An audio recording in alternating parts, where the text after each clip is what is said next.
Hello, good morning, students. Hello, how are you? Everyone is fine? Okay. Now, today we are starting from the next chapter, that is chapter number 2 of plus 2 accountancy, accounting for the partnership firm and fundamentals. मतलब आज जो हम discuss करने जा रहे हैं आप लोगों के साथ वो क्या है, accounting for the partnership firms. ठीक है, तो they are the certain limitations. क्या होती हैं, कुछ लिमिटेशंस होती हैं of a sole trader. Sole का मतलब कौन होता है, एकल व्यापारी. अब अकेला व्यक्ति है, ठीक है, उसके साथ कुछ प्रॉब्लम्स हैं, कुछ समस्याएं हैं, कुछ उसकी सीमाएं हैं. इन सोल ट्रेडिंग एक अकेला व्यापारी जो होगा कंसर्न ओनली वन मैन, एक व्यक्ति अकेला वही पैसा लगाएगा, इन्वेस्ट द कैपिटल, वही रिस्क लेता है. And in the business and a control the whole affairs, और जितने भी बिजनेस के अफेयर्स हैं, ठीक है, चाहे एक्सटर्नल हैं वो चाहे इंटरनल हैं, वो सभी को वो कंट्रोल करता है. But A one man capital, one man जो कैपिटल होगी एक व्यक्ति द्वारा लगाएगी, जो पूंजी है, जो उसकी कौशल है, स्किल है, जो उसका नियंत्रण है, कंट्रोलिंग जो है उसका, और जो उसको रिस्क लेने की जो कैपेसिटी है, जो उसकी, ठीक है, क्षमता है, आर जनरली लिमिटेड, काफ़ी कम होगी. एक तरफ तो 4 आदमी और एक तरफ एक व्यक्ति, ठीक है, हम समझ सकते हैं. तो देयरफॉर ए सम पर्सन में combine and enter into the agreement and form A partnership. इस तरह कुछ लोग क्या करते हैं, आपस में इकट्ठे होते हैं, कंबाइंड होते हैं और एक एग्रीमेंट कर लेते हैं. ठीक है, उस एग्रीमेंट के तहत क्या करते हैं, एक वो पार्टनरशिप का निर्माण कर लेते हैं. अब पॉइंट ये आता है कि पार्टनरशिप है क्या वास्तव में. तो देखो, पार्टनरशिप क्या है, is the relation of the mutual trust. कैसा, देखो ध्यान देंगे इस बात का. वो होता है कि म्यूचुअल ट्रस्ट है ये, आपसी संबंध, ठीक है, आपसी विश्वास, ठीक है, and faith. In order to maintain this trust, इस ट्रस्ट को मेंटेन रखे रहने के लिए इट इज़ नेसेसरी, क्या आवश्यक है, that the partnership account to be maintained in honest. कहते हैं जो अकाउंट बनाए जाएँ वो पूरी ईमानदारी के साथ, ठीक है जी, एक्यूरेट, सही होने चाहिए, एंड इक्विटेबल मैनर, सभी को बराबर लेके चलना. For this purpose it is necessary to study the definition of the partnership. इसलिए क्या जरूरी हो जाता है कि सबसे पहले हम उसकी स्टडी करें, किसके बारे में, पार्टनरशिप के बारे में. ठीक है, तो अब इसकी यदि हम स्टडी करते हैं तो as per the accounting view point, यदि हम अकाउंट्स की बात करते हैं तो partnership form is treated as a separate business. अपने आप में क्या है, बिल्कुल एक अलग यूनिट है, एंटिटी इकाई है, डिस्टिंक्ट फ्रॉम द पार्टनर्स, जिसका अस्तित्व अपने पार्टनर से बिल्कुल डिस्टिंक्ट होता है, अलग होता है. As per the legal view point, यदि मैं लीगल की बात करूँ, देखो 2 पॉइंट हमारे पास अलग अलग है. एक बात कर रहा हूँ मैं, कौन सी, अकाउंटिंग व्यू पॉइंट. दूसरी आपके साथ में क्या कर रहा हूँ, लीगल व्यू पॉइंट.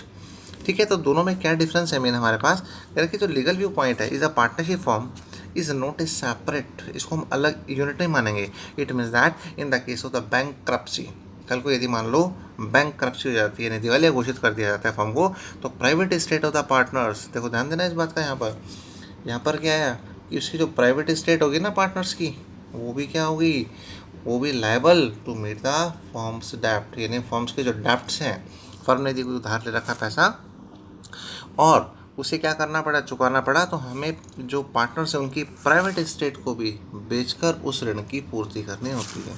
ठीक है, अब नेक्स्ट पॉइंट कर हम अपने आप मूव करते हैं. नेक्स्ट पॉइंट हमारे पास से क्या आता है, ध्यान देंगे. नेक्स्ट पॉइंट हमारे पास से क्या है कि डेफिनेशन ऑफ द पार्टनरशिप. ठीक है, मोस्ट प्रोबेबली क्या होता है कि यहाँ से रिलेटेड कुछ ना कुछ क्वेश्चन जरूर आ जाता है. ठीक है, चाहे 1 मार्क्स का है या जैसे भी है, तो डेफिनेशन ऑफ द पार्टनरशिप थोड़ा ध्यान रखेंगे कि तो सेक्शन के ऊपर कि कौन कौन सा सेक्शन हमने यहाँ पर यूज़ किया है. देखें, देखो in a section 4 of the Indian partnership act, कौन सा, 1932, define the partnership as follow. क्या है, पार्टनरशिप इज द रिलेशन, किसके बीच में है, between the person who agreed to shares of the profit of a business carried on by all, या तो वो व्यक्ति सभी चलाएं, या any of them acting for all, या कोई एक व्यक्ति उन सभी की तरफ से उस बिजनेस को चलाने वाला हो. ठीक है, तो अब क्लियर हो गया कि सेक्शन 4 है, 1932 है. पार्टनरशिप क्या है, इज अ रिलेशन, एक संबंध है किन लोगों का, वो हैव एग्री टू शेयर, जो अपने शेयर्स को क्या करते हैं, आपस में बांटते हैं प्रॉफिट्स का, जो कि उन सबके द्वारा चलाया जाए या उन सभी के द्वारा के माध्यम से कोई एक व्यक्ति सारे बिजनेस को क्या करे, होल्ड करे. अब बात थी हम लेके चलते हैं नेक्स्ट इसके फीचर्स की। फीचर में देखो सबसे पॉइंट हमारे पास से जो मेन आ रहा है वो क्या आ रहा है इसका पॉइंट। सबसे पहले देखो उसने पॉइंट डाला 2 और मोर पर्सन, 2 या 2 से अधिक व्यक्ति होने चाहिए, पहला पॉइंट हमारे पास से। तो देयर मस्ट बी एटलीस्ट कम से कम 2 व्यक्ति जरूर होने चाहिए उस पार्टनरशिप फॉर्म के अंदर। और partnership act does not specify the maximum. देखो यहाँ पर क्या बात है कि यहाँ पर उसने मैक्सिमम नंबर्स को आइडेंटिफाई नहीं किया हुआ है, ठीक है। But the section 464 of the Indian company act 2013 पर जो कंपनी एक्ट 2013 है हमारा, वो रिस्ट्रिक्ट करता है नंबर ऑफ द पर्सन को, कितना, कहाँ तक, मैक्सिमम 50 तक, ठीक है। उसके बाद according to the Indian contract act, तो इंडियन कॉन्ट्रैक्ट एक्ट जो 1872 है, एवरी पर्सन एक्सेप्ट किसको छोड़कर, फॉलोइंग, किस चीज़ को छोड़ना, देखो यदि कोई व्यक्ति माइनर है, ठीक है, यानी 18 ईयर्स से बिलो है, person of the unsound mind है, जिसका जो माइंड है वो सही डिसीजन लेने के लिए कैपेबल नहीं है, और दूसरा person of disqualified by the law, या ऐसा व्यक्ति जिसे ये लॉ ने क्या कर दिया है, डिस्क्वालीफाई कर दिया है, ठीक है, तो वो इस कॉन्ट्रैक्ट के अंदर नहीं आएगा। उसके बाद उन दोनों में आपस में देखो एक एग्रीमेंट होना चाहिए। देखो बात क्या आ रही है, एग्रीमेंट। अब वो एग्रीमेंट कैसा भी हो सकता है, रिटर्न भी हो सकता है, ओरल भी हो सकता है। भाई हमने आपस में मान लो कोई बिजनेस को स्टार्ट किया, हमने क्या कर दिया, उसको रिटर्न फॉर्म में ले लिया या ओरल फॉर्म में ले लिया, वो एक ही बात है। पर है क्या, देखो एग्रीमेंट में क्या, परंतु भविष्य के लिए ज़्यादा बेटर क्या रहता है कि हम उससे रिटर्न फॉर्म में ले लें, जिससे क्या होता है कि इन फ्यूचर यदि कोई बात होती है तो आपस में किसी प्रकार का कोई भी डिस्प्यूट जो होगा उनके आपस में नहीं होगा।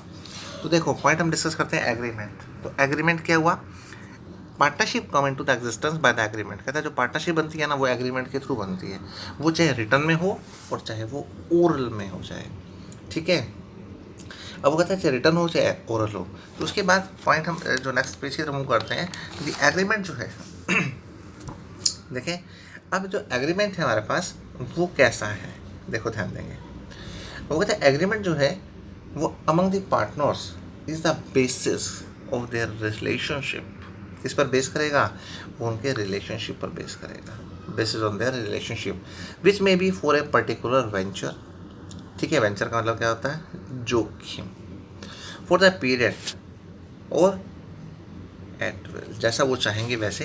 Return agreement among the partner known as the partnership deed. अब देखो यहाँ लिखता है सबसे बड़ी बात कि जो रिटर्न होगा ना हमारे पास से, उसे हम क्या नाम दे देंगे, पार्टनरशिप डीड का, ठीक है।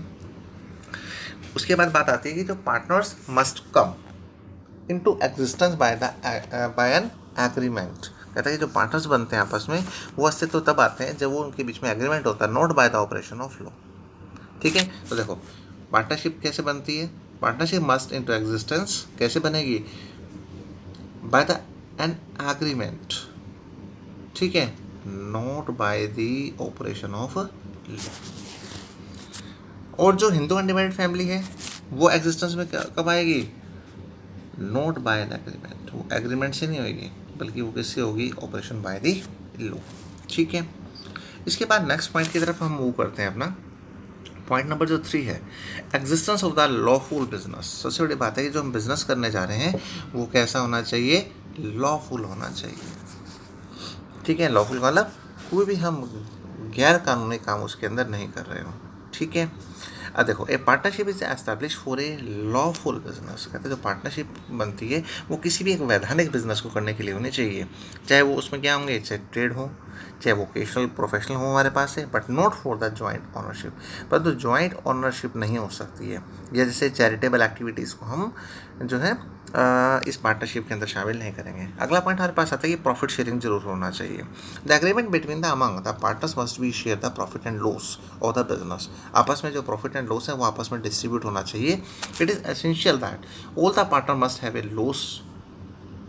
कहता है कि इसके अंदर क्या है, लॉस का भी आपस में डिस्ट्रीब्यूशन होना चाहिए। पर इसमें एक पॉइंट और भी है, it may be agreed between the partners one or more of them shall be liable for the losses.